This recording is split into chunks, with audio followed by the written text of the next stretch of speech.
Olá, bem-vindos ao programa Olhar de Estilo pela Premier TV. Hoje nós vamos conversar a importância e o impacto que as nossas emoções têm em relação à nossa saúde e o nosso bem-estar. E a minha convidada, ela já é da casa, é a doutora Margarete Sá, que é especialista em medicina positiva e tem uma história de vida incrível, não apenas conceitual, mas também de já ter passado por muitas experiências e ter comprovado essa teoria. Bem-vinda, Meg. Tudo bom, Zig? Prazer. Obrigada pelo convite, para poder compartilhar aqui mais um pouquinho, para a gente falar um pouquinho sobre emoção, sobre qualidade de vida, sobre o impacto das emoções, né? Sobre a nossa vida, sobre a nossa saúde. É um prazer estar aqui compartilhando um pouquinho mais de conhecimento com todo mundo. Show, Meg. Quem ainda não assistiu, né, as outras entrevistas que a gente fala a respeito do que você já vivenciou em termos de saúde, em termos de diversas situações, né, Meg? Sim. Desde acidente, Sim. problema de saúde, um câncer Sim. que ela venceu, na família. Esses conceitos da medicina positiva, que a Meg ela também é Master Coaching, eles vieram depois. Como é que se somou essas informações? Como é que foi construído esse entendimento Sim. da dor, que ela é superada e que ela é importante, ela tem um aprendizado e que tem uma influência das emoções? Eu sei que é uma pergunta meio complexa, né? Sim. Mas a gente já vai começar a partir daí. A primeira experiência que você teve em relação a isso e quando você teve esse entendimento conceitual, como é que foi essa construção para ti e o quanto que isso foi importante? Sim. Então, para começar, assim, durante a formação da medicina, a gente fala muito pouco sobre emoção, né? A nossa formação médica é muito técnica, muito focada no tratamento de doença, em entender como é que os sistemas funcionam, como é que as coisas interagem entre si para a gente poder funcionar. Então, a gente é muito focado no tratamento do corpo, né? No tratamento, no entendimento do corpo, do funcionamento, no tratamento das doenças, no entendimento das doenças. Pouco, vou te falar assim, na época que eu estudei, em 94, 88 a 94, eu tive um semestre em 6 anos sobre psicologia. Então a gente estuda muito pouco sobre as emoções, sobre como que o corpo reage, como a interação da mente e do corpo. Então a gente sai muito despreparado nesse sentido, assim, de entender o lado pessoal, emocional do paciente, né? Ensaio técnico, mas com pouca vivência prática. Isso é uma coisa que sempre me acompanhou, né, durante a minha vida. E aí, durante as minhas buscas de autoconhecimento e tal, eu encontrei o coaching, né? E a gente fez formação juntas. E eu me apaixonei por essa área de comportamento humano, em que você tem uma transformação, você conhece, né? Você consegue transformar a vida de pessoas com técnicas simples, né? Você consegue mudar a percepção das como pessoas. isso impacta a fisiologia, né, Meg? Tudo. É isso que eu acho assim mais incrível. É a mente atuando no corpo e o corpo atuando na mente, né? Então essa integração, isso me encantou. Eu falei, nossa, aí você consegue transformar a vida das pessoas com técnicas simples, com técnicas comprovadas. A gente teve uma boa formação numa boa escola de coaching. E aí isso me abriu a cabeça por uma série de coisas. Então, uma segunda foi, eu fiquei tão apaixonada por essa área de coaching que eu fiz toda a formação até o MBA na área de coaching, né? E uma dessas formações que eu fiz foi de psicologia positiva, que foi muito, muito, muito marcante. Para mim foi assim, foi um divisor de águas, em que eu tive aula até com a pessoa, né, com o Mark Seligman, que foi o criador é um psicólogo que criou a psicologia positiva, que trouxe esse lado científico para o estudo das emoções, e isso me apaixonou. Eu fiquei apaixonada por isso, eu comecei a estudar, e, enfim, a seguir minha formação, e inclusive a minha tese de MBA, né, para a gente fazer a conclusão do curso, foi exatamente sobre as emoções. A influência da emoção no binômio saúde e doença, como que a emoção afeta a saúde ou a doença, e como que isso reflete no mercado de trabalho, né? Então, foi muito interessante estudar as emoções. Então, nessa construção de autoconhecimento, de busca, de ferramentas, o que eu posso fazer para ajudar o meu paciente a funcionar melhor? Como é que eu posso, como médica, não só oferecer um suporte técnico, científico. De olhar só para a doença, né? Que só geralmente a área da saúde ela é muito voltada para isso, Sim. né? De contenção, talvez, dos danos, né? do que já foi feito. E eu acho que hoje também a gente vê esse movimento, talvez até mesmo em função do próprio coaching, de diversas terapias alternativas que também que são milenares, não é? Tem gente que acha, não, isso é modismo, começou agora. Não, Muitas são milenares, que Sim. se olha para esse todo, né? Para Sim. esse ser holístico, não é mais algo pontual relacionado a uma única exclusiva área do corpo. Exatamente. E porque se a gente pensar que o ser humano ele não é só a doença, ele é um combo, né? É mente, é espírito, é alma, você é tudo. Então, se você olha só por uma parte física do ser humano, só uma parte funcional da doença e tal, você acaba ficando, você perde um pouco o espectro amplo da coisa, né? A gente quando começa a entender como que o ser humano funciona, essa complexidade, você fica tratando só a parte da doença. Isso foi uma coisa que me deixou sempre muito inquieta com a medicina, né? A medicina sempre, desde os 15 anos eu descobri meu propósito, minha vocação, e eu sempre entrei por esse lado, sempre saúde era a minha área, e eu tinha um questionamento muito grande com relação, tá, mas é só isso? Será que é só dar um remédio e tratar as pessoas? Será que não tem algo mais? Eu não tinha uma resposta para esse algo mais, né? Para mim, como eu era técnica, eu só tratava a doença, porque era o que eu fui ensinada a fazer. Quando eu tive essa formação do coaching, que veio a psicologia positiva, em que o professor Mark Seligman, que criou o conceito, ele é um psicólogo americano, e ele trouxe esse ar científico para o estudo das emoções, isso é apaixonante, porque você começa a ver como que a emoção, que é uma coisa etérea, que você não consegue medir, né? Você não consegue quantificar, como que essa emoção pode influenciar diretamente no teu organismo, provocando doença ou provocando bem-estar. Né? Então, dependendo da emoção que você está trabalhando, dependendo da emoção que você carrega com você, você pode ir por um lado ou para o outro. E aí você tem um impacto direto na formação de doença. E isso me encantou. Daí eu comecei a estudar sobre isso, e até muito interessante para fazer o trabalho de conclusão do MBA, eu estudei muito a fundo, né? Eu fui estudando, tá, mas quando é que começou? E descobri umas coisas muito interessantes sobre a emoção. Sabe qual foi a primeira pessoa, o primeiro relato assim, de estudo científico sobre a emoção? Diga. Charles Darwin, olha só, lá atrás, né, 1800 e pouco, e ele foi o primeiro que se interessou pelo estudo das emoções. Ele, querendo provar a teoria dele da evolução das espécies, ele falou, será que existe, como eu acredito que existe um ancestral comum, será que existem emoções comuns às pessoas? E aí ele elaborou um questionário. E como o mundo naquela época, né, difícil locomoção e tal, o que ele fez? Ele convenceu exploradores, sacerdotes, né, que faziam essa missão de levar a palavra e tal, que eles iam para lugares muito remotos, e eles tinham que preencher alguns questionários e mostrando foto para ver pessoas, tipo, tribos indígenas que nunca tiveram contato com uma pessoa, quer dizer, eles não conheciam, né, a civilização, digamos assim, eram pessoas naturais, e mostrava aquelas fotos para ver se as pessoas reconheciam, o que você acha que isso aqui? E aí, o que ele descobriu? Que muitas emoções, retratos que eram mostrados, as pessoas reconheciam, era meio padrão. Mesmo nos povos mais distantes, eles conseguiam identificar algumas emoções que ele achava que tinham umas emoções básicas, né? E olha só que interessante, Charles Darwin, eu nunca imaginei que Darwin pensou sobre as emoções. Então foi a primeira... O Campbell também tem um trabalho nessa área dos arquétipos, que independente da civilização, há tribos africanas isoladas, elas tinham a mesma configuração, por exemplo, do presépio, do Salvador, mesmo não sendo necessariamente cristãs ou tendo acesso a qualquer tipo de informação relacionada ao cristianismo. Então, olha como essa questão arquetípica, ela é presente na humanidade e recorrente, né? Sim. E aí você começa a pensar, então, ele foi o primeiro a pensar na emoção como todos os seres humanos tendo emoções básicas, e dali derivam outras emoções, né?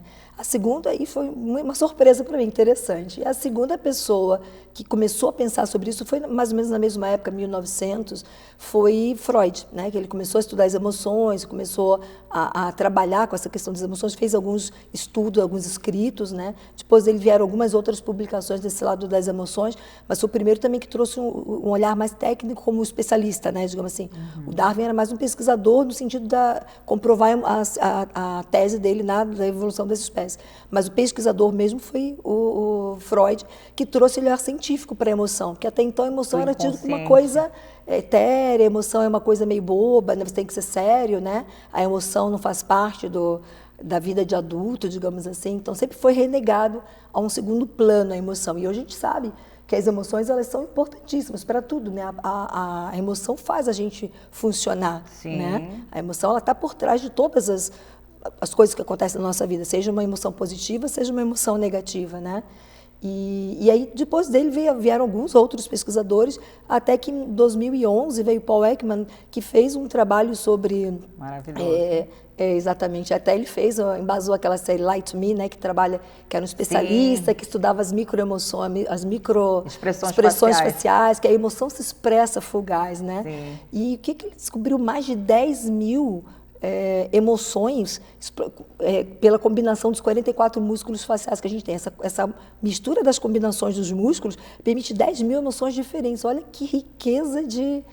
Não, e assim, é incrível, Meg, porque a partir daí também a gente consegue compreender o poder que nós temos em termos de autorresponsabilidade, não necessariamente de gerir no sentido de não, eu não vou sentir isso, mas como nós podemos, a partir do entendimento, reagir em determinada situação. Porque sempre a raiva, ela faz parte, sim, a gente sempre vai conviver com esse sentimento de raiva, tristeza, a gente precisa dar espaço para a tristeza, por exemplo, aquela animação da Pixar, Divertidamente, ela é maravilhosa nesse sentido de explicar, né, a importância da tristeza, sim, ali, que precisa ser sentida, precisa ser vista.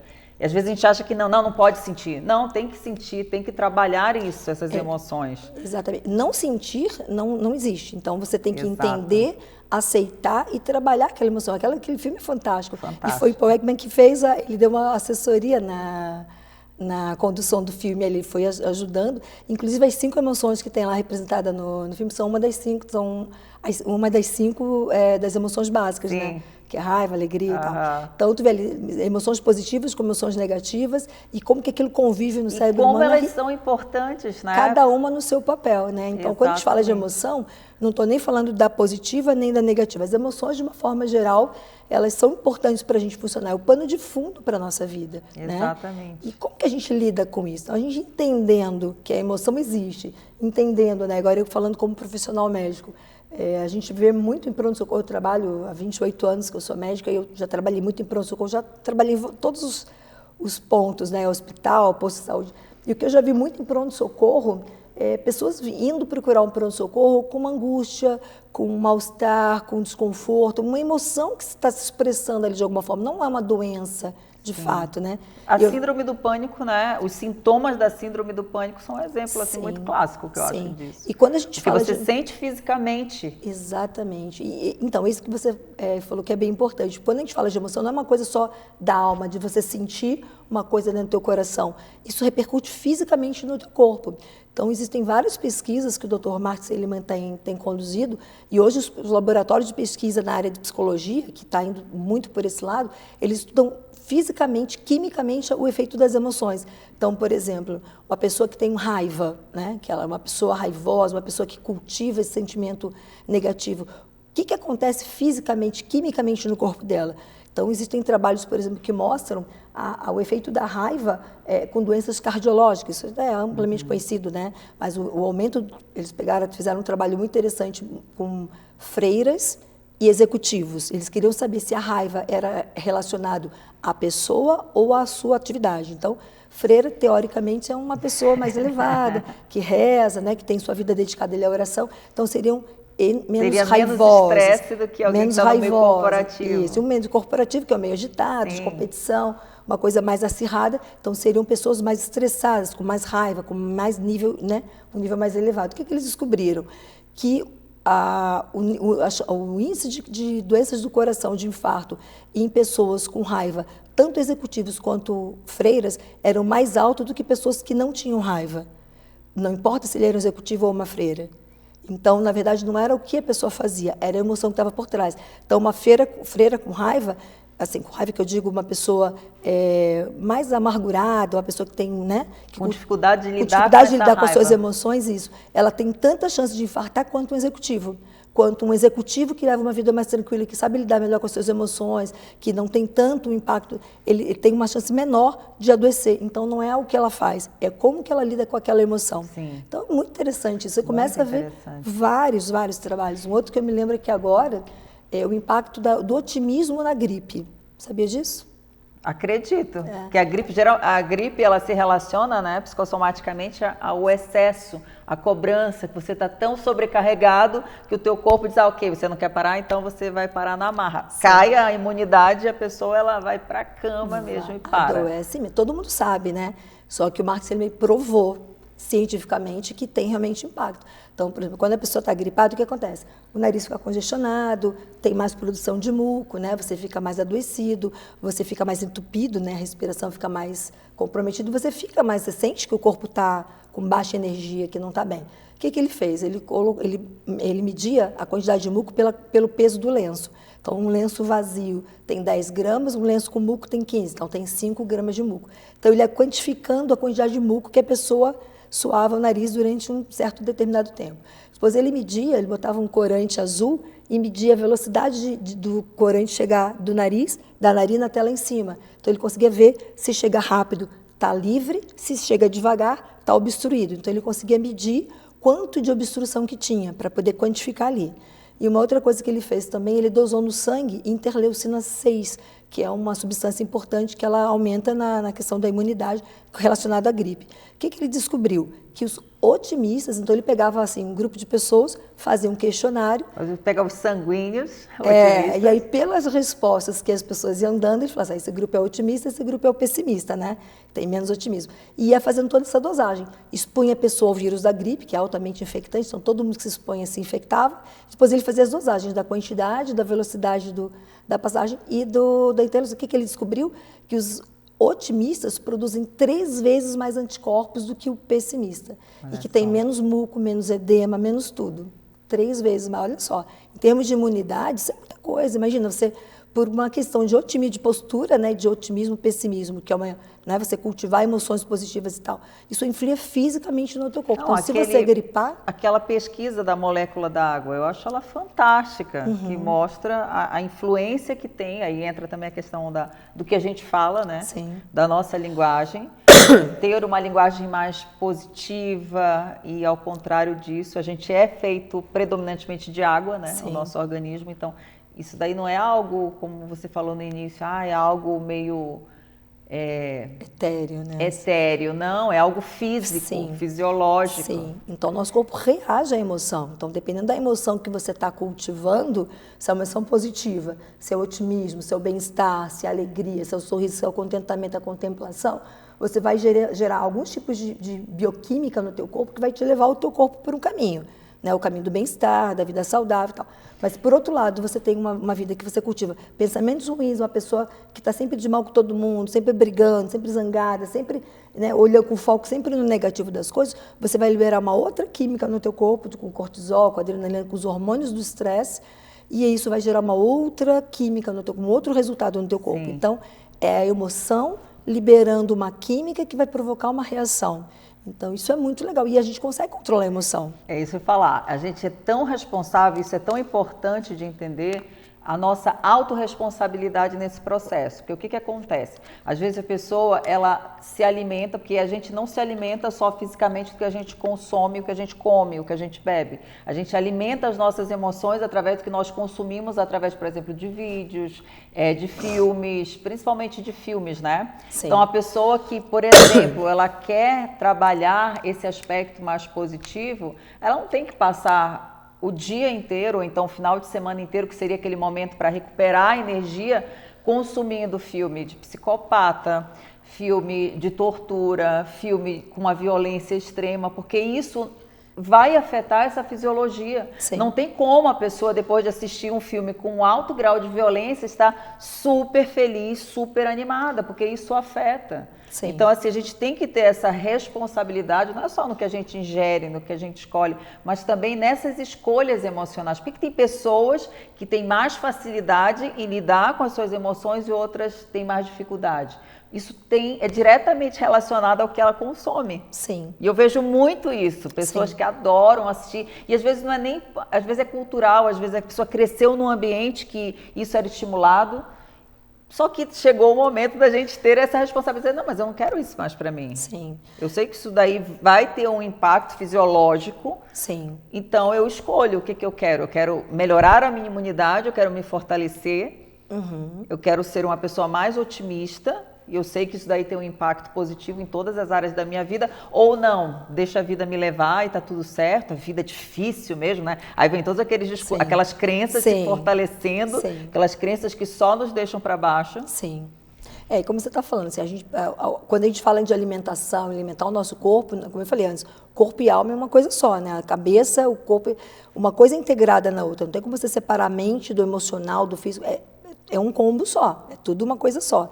Então, quando a gente se alimenta, a gente tem que alimentar tanto o corpo com bons alimentos, enfim, ter uma vida saudável, procurar bons hábitos, e também alimentar a nossa mente com coisas boas, né? A gente alimentar a nossa psique com um alimento de boa qualidade. O que é isso? É ver filmes legais, filmes que vão te engrandecer, que vão te trazer algum bem-estar, que você vai sentir alguma alegria, alguma emoção comédia, positiva. Né? O quanto que a comédia, o humor, ele afeta positivamente a imunidade, não é verdade? Sim.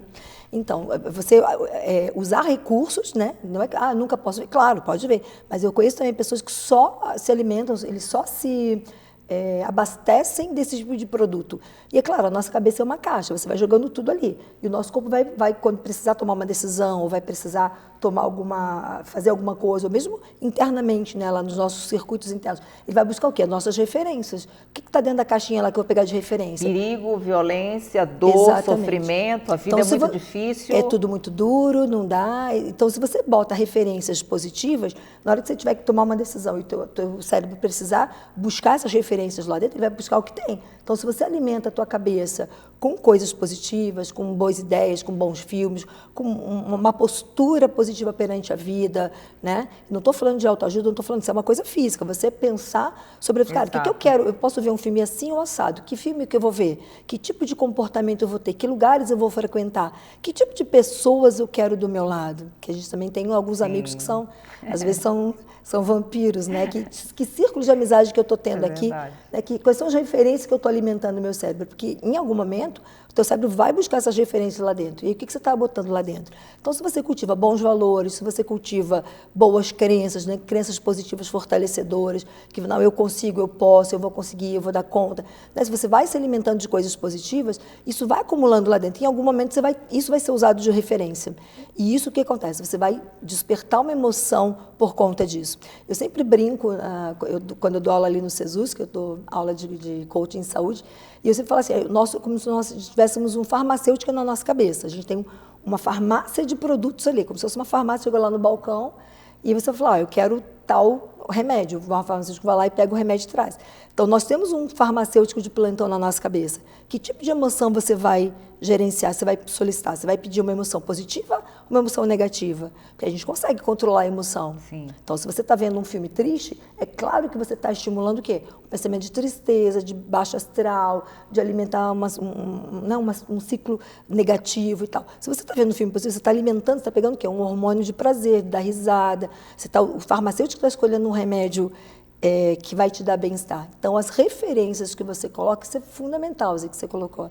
Muito importante a gente alimentar a nossa cabeça vendo coisas boas, tendo bons comportamentos, convivendo com pessoas legais. Você pode, de vez em quando, fazer alguma coisa, né, que você queira fazer. Até a alimentação, né? A gente não fica 100% não é uma coisa 100%. Às vezes a gente come chocolate ao leite, né? Então, mas é algo que a gente sabe tem que ser eventual, né? Não pode ser a rotina. Exatamente. Tem que ser pontual. Exatamente. Vai assistir um filme, como eu digo, né? A emoção, a tristeza, a gente não está trabalhando no sentido de falar, só positivo, só positivo. Não, a tristeza, às vezes, ela é importante. Você assistir um filme que tem uma dramaticidade maior, às vezes é interessante no sentido de conectar a uma emoção que precisa ser vista, trabalhada, às vezes numa terapia, e você ali é despertado para isso. O problema é, novamente, quando só isso desperta o seu interesse. E você vê que você é uma pessoa que tem uma tendência, na maior parte do tempo, a ser extremamente pessimista, tem dificuldade de ver o lado bom e as oportunidades, porque quando a gente fala na questão do positivismo, é você enxergar oportunidades na realidade onde ninguém está vendo. E uma pessoa pessimista, ela não vai conseguir enxergar. Ela só vai ver dificuldade. E todo problema, na realidade, é uma grande oportunidade ali que está misturada em dificuldade. Sim. E a maioria das pessoas, quando tem dificuldade de interpretar dessa forma, o que ela faz? Ela não quer lidar com aquilo, ela não quer olhar, ela não quer se envolver, porque ela acha que aquilo é problema. Então, problema já basta os que eu tenho. Sim. Enquanto que, na verdade, ela deixa de viver muitas experiências boas e novas oportunidades. Sim. Isso é interessante que você colocou, assim, quando a gente fala de emoção positiva, não é que as pessoas, não é uma síndrome de Poliana, né, que você tem que ficar vendo, né, vendo arco-íris em tudo. Não é isso, não é essa a proposta. Porque a gente tem, eu já passei por situações de acidentes, de câncer de mama, enfim, de falecimento da minha mãe e tal. Eu tive dramas muito grandes, mas a questão é como você pode enfrentar aquilo de uma forma, mesmo negativo, mesmo uma situação adversa, mas com uma postura positiva, que eu não estou botando chantilly na coisa, né? Sim. Eu estou vendo a situação de uma forma negativa, mas eu estou o quê? Não, mas eu não vou me entregar. O que eu posso fazer para melhorar a situação? Se está assim, ok, mas o que eu posso fazer para ajudar de uma forma positiva? Então, é uma coisa mais de postura interna. Quando eu digo isso, eu não estou falando que todo mundo tem que só ver filme de alegria, não é isso, né? Então, só para a gente deixar claro. Conta um pouquinho a tua experiência, Meg. Por exemplo, nesses momentos, a Meg, ela passou por um tratamento de câncer difícil, né? Não foi uma coisa, não, ok, eu sou médica, então eu entendo das coisas, eu não sofri. Não, teve a parte do sofrimento, claro. Mas como que esse entendimento te ajudou no tratamento, nessa recuperação? Então, eu descobri o câncer em 2015, foi em fevereiro de 2015. A minha mãe estava com câncer também no mesmo mês, até por conta dela que eu fiz meus exames de novo e apareceu um câncer gigante bilateral, era um câncer 12 centímetros à esquerda e 8 à direita, então era muito grande. E só que ele estava só na mama, não tinha metástase, não tinha nenhuma parte do corpo comprometida. Mas, enfim, era um câncer. E eu precisava tirar as mamas porque podia se espalhar, enfim, podia metastasizar em algum momento. E aí foi um estresse, porque eu tive que lidar com o câncer da minha mãe, eu tive que lidar com o câncer que eu tive que organizar a idas ao Rio, a minha cirurgia, eu operei em São Paulo, então teve toda uma questão de logística, falta de dinheiro. Trabalho, tive que parar tudo, vou morrer, né? Minha filha estava com... deixou de existir. Estava ali, tudo continuava, né? Meu filho estava com 3 anos, minha filha com 9 na época. Então eu tive que lidar com a questão né? Como é que vão ficar meus filhos, vão ficar órfãos com 9 anos, imagina o desespero, vou morrer, meu marido, minha família, como é que vai ter tudo isso? Então o primeiro baque da notícia foi muito desesperador. Né? Eu chorei, surtei, apesar de ser médico, às vezes a pessoa fala, você vai a médico? Vou a médico e sou paciente algumas vezes. Porque a gente precisa entregar também para que outro assuma a responsabilidade. E eu, naquele momento, foi horrível, chorei, fiquei muito mal. E necessário, né? Necessário passar pelo luto, né? Então, foi todo um processo desde do diagnóstico até, ok, estou com um problema agora, o que eu tenho que fazer para resolver? Mas aí vem a primeira mudança de postura. Ok, eu já era coach nessa época. Eu tenho um problema. Eu posso ficar chorando, ai meu Deus do céu, né? Estou com câncer, eu vou morrer. Eu posso, mas eu estou com 2 filhos, não posso parar, a peteca não pode cair. Minha mãe está com câncer, meus filhos pequenos, eu preciso dar um jeito. E eu preciso dar um jeito para isso acontecer. Então, o que aconteceu?